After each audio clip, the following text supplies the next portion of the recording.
So here I am at one of the lodges of Aberlour. I suppose it is just the direction of Cregellachie. I don't remember us calling it something like East Lodge, but that's what it would be. It was much smaller than the West Lodge, and it really looks like a lodge. The other one looks like a proper house. When this was an aristocrat's home, I suppose the gatekeeper would have lived here. But look at these things here. Look at the amphora up top with the lion's heads. I never noticed those, never thought about them as a child. This, does it open? No, it doesn't open. You can easily get around and outside. Look at that moss-grown path there. And they're red signs, you know, with a bar on them to show just don't come in. When we came by taxi, I said to the taxi driver, drop us at Aberlour House. Wanted him to drop us at the lodge here, but he didn't. He sped on past. Of course, I thought this was rusted shut when I caught a glimpse of it. But look, it's chained shut. But they don't want you to come in here. When I arrived at school in 1987, you weren't allowed in there because it caught dry rot. It was structurally unsound. It was too dangerous.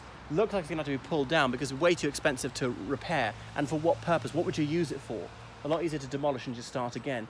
So for public safety, they might have to demolish it. But we did go into it occasionally with Mr. Hanson's permission, even with him there. Drove down with Owen Watkins because there were some sort of carvings on the stone, and Owen was convinced they're Celtic runes, which they could have been if they'd found a stone with runes on it which was centuries old and used it to build this. Or could have been just nothing in particular, natural existing lines, people carving, just doodling.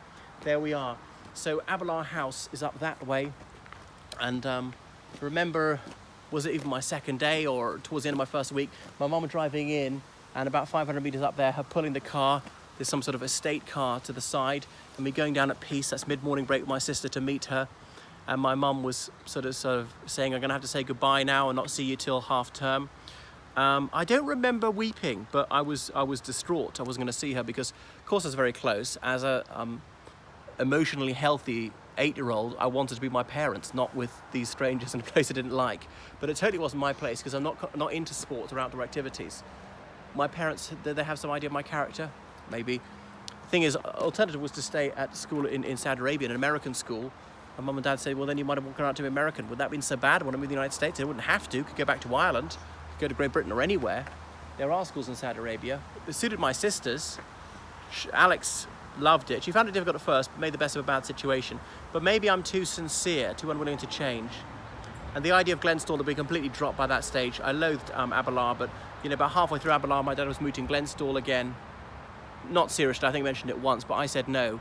Why would I go through all the trauma again, starting from the bottom?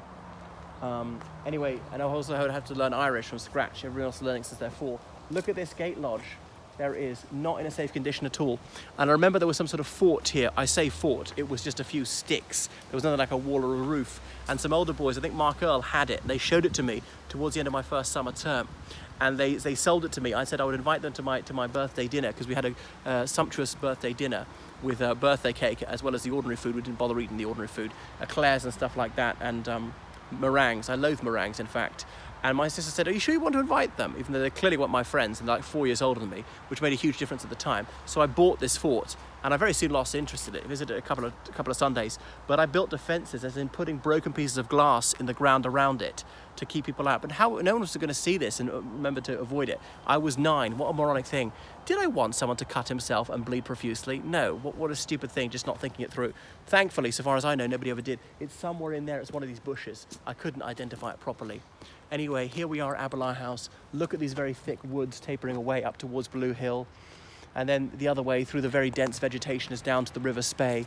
And the road out there is moss-grown because nobody's driven up it for goodness knows how many years. But many times I drove out there.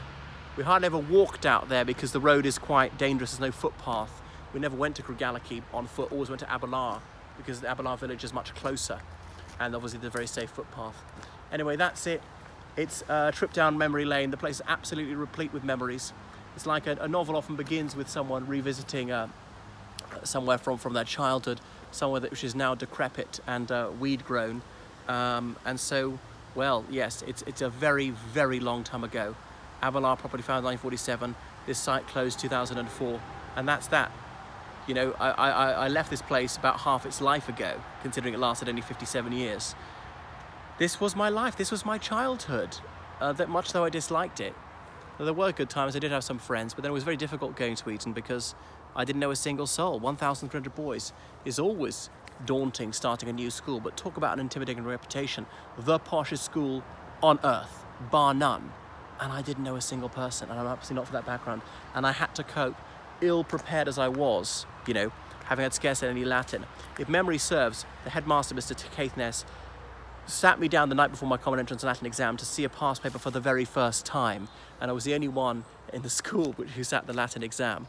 I performed dismally in it, of course. I mean, I don't completely blame him. I was substandard. But he was teaching Latin, and I could very easily infer, even at that age, that he felt deeply unsure of his ability to do so. Thought, well, some half-remembered stuff and a bit of educated guesswork and you're away. But that's that. So it's further up here, somewhere in there is my place. But it reminds me just how ephemeral things are.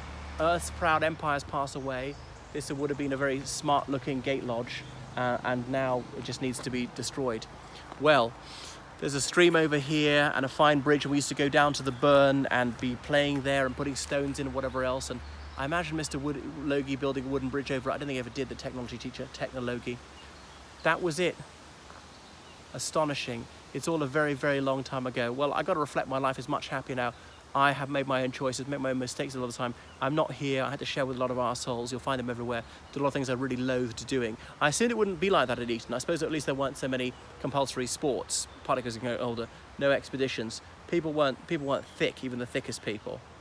There's the same crashing snobbery, the same withering disdain towards those who were not as lucky as ourselves.